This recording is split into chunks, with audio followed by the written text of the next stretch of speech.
اعوذ باللہ من الشیطان الرجیم بسم اللہ الرحمن الرحیم ان فی خلق السماوات والارض واختلاف اللیل والنہار والفلک التی تجری فی البحر بما ينفع الناس وما انزل اللہ من السماء من ماء فاحیا بالارض بعد موتها وتصریف الریاح والسحاب المسخر بین السماء والارض لآیات لقوم یعقلون۔ صدق اللہ العظیم۔ رب اشرح لی صدری ویسر لی امری واحلل عقدۃ من لسانی یفقہوا قولی۔ تذکیر القرآن کی آج کی اس ویڈیو میں ہم سورہ بقرہ کی آیت نمبر 164 کا مطالعہ کریں گے۔ اس آیت کو آیت الآیات بھی کہا جاتا ہے۔ اس ایک آیت کے اندر اللہ تبارک و تعالیٰ نے اپنی قدرت کی بے شمار نشانیوں کا تذکرہ فرمایا ہے۔ قرآن مجید ہمیں دو انداز میں تذکیر کرتا ہے، اور یہ دو اصطلاحات شاہ ولی اللہ رحمۃ اللہ علیہ کی ہیں۔ ایک ہے التذکیر بآلاء اللہ اور ایک ہے التذکیر بایام اللہ۔ التذکیر بایام اللہ جو ہے اللہ کے وہ خاص دن جس میں اللہ تبارک و تعالیٰ نے اپنی نافرمانی کی وجہ سے پوری قوموں کو صفحہ ہستی سے مٹا دیا۔ ان میں قرآن مجید 6 قوموں کا تذکرہ جو ہے وہ صراحت کے ساتھ کرتا ہے۔ وہ اس لیے کہ عرب ان سے واقف تھے۔ ان میں قوم نوح، قوم ہود، قوم صالح، قوم لوط، قوم شعیب اور آل فرعون۔ اور ایک دوسرا انداز جو ہے وہ قرآن مجید کا وہ ہے التذکیر بآلاء اللہ کا، یعنی اللہ کی قدرت، اللہ کی خلاقی، اس کے ذریعے سے اللہ کی معرفت، اللہ کی پہچان۔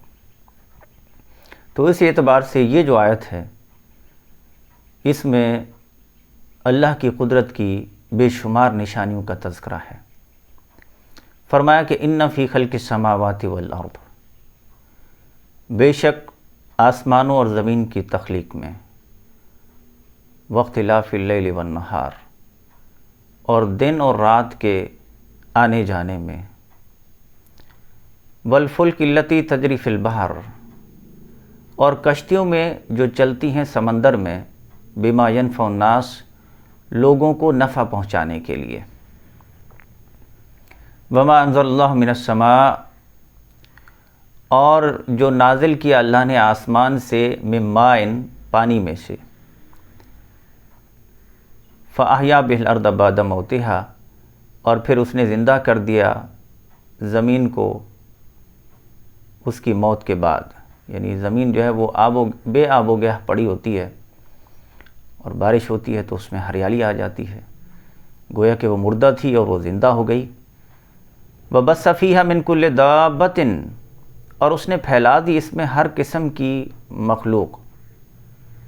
وتصریف الریاح، اور پھیرنے میں ہواؤں کے، یعنی ہوائیں آ رہی ہیں جا رہی ہیں۔ والسحاب المسخر بین السماء والارض، اور بادلوں میں جو مسخر کیے گئے ہیں آسمان اور زمین کے درمیان، ہوائیں ہیں جو ان بادلوں کو لیے پھرتی ہیں۔ اگرچہ ان میں ٹنوں پانی ہوتا ہے، لیکن اللہ کی قدرت کی ایک بہت بڑی نشانی اگر انسان اس پہ غور کرے، لآیات لقوم یعقلون، یقیناً نشانیاں ہیں اس میں ان لوگوں کے لیے جو عقل رکھتے ہیں۔ یہ اللہ کی قدرت کی بے شمار نشانیاں جو اس کائنات کے اندر پھیلی ہوئی ہیں۔ آیت کہتے ہیں نشانی کو، اور اس اعتبار سے آیات 3 قسم کی ہیں۔ ایک ہیں آیات آفاقیہ، اس کائنات کے اندر اللہ کی قدرت کی پھیلی ہوئی بے شمار نشانیاں، جن پر انسان غور کرے تو اللہ کی معرفت حاصل ہوتی ہے۔ اقبال بھی کہتا ہے کہ کھول آنکھ زمیں دیکھ، فلک دیکھ، فضا دیکھ، مشرق سے نکلتے ہوئے سورج کو ذرا دیکھ۔ تو اللہ کی قدرت کی بے شمار نشانیاں اس کائنات کے اندر، پھر انسان کے اپنے وجود کے اندر اللہ کی قدرت کی بے شمار نشانیاں ہیں، جن پر انسان اگر غور کرے تو اللہ کی معرفت حاصل ہوتی ہے۔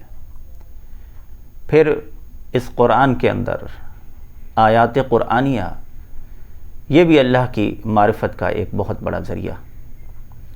آیت کہتے نشانی کو ہیں، آپ کے کسی دوست نے آپ کو کوئی نشانی دی، ایک عرصہ بیت گیا، اس دوست سے بھی ملاقات نہیں ہوئی آپ کی، آپ نے وہ نشانی کسی ٹرنک کے اندر یا کسی الماری میں رکھ دی، تو ایک عرصے بعد جب آپ نے الماری کھولی تو وہاں سے وہ جو نشانی برآمد ہوئی، تو اب آپ کو یاد کون آئے گا؟ وہ دوست یاد آئے گا۔ تو اس اعتبار سے اللہ کی قدرت کی بے شمار نشانیاں جو ہیں اس کائنات کے اندر، انسان کے اپنے وجود کے اندر اور خود قرآن کے اندر، یہ اللہ کی معرفت کا بہت بڑا ذریعہ ہے۔ اللہ سے دعا ہے کہ اللہ تبارک و تعالی ہمیں ان آیات پر غور و فکر کرنے کی توفیق عطا فرمائے اور اپنی معرفت ہمیں عطا فرمائے، قرآن مجید کا فہم عطا فرمائے، اس کو سمجھنے اور اس پر عمل کرنے کی توفیق عطا فرمائے۔ بارک اللہ لی و لکم فی القرآن العظیم ونفعنی و ایاکم بالآیات والذکر الحکیم۔